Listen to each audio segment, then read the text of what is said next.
Hello, and welcome to the Celoxis Knowledge Series videos.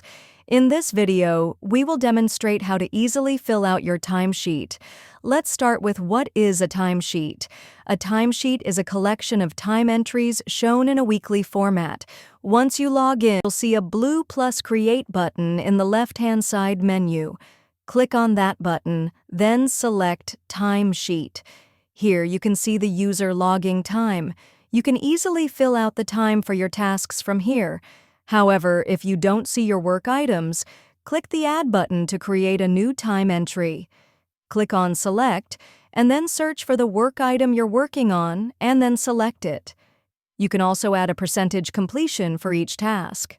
Below, you can also include non-project time entries, such as vacations and meetings. These are the non-project time codes that can be added from the admin page. We will cover time codes in a different video. Once done, you can either save the time entry if you want to do modifications later, or submit it directly for approval. Thanks for watching.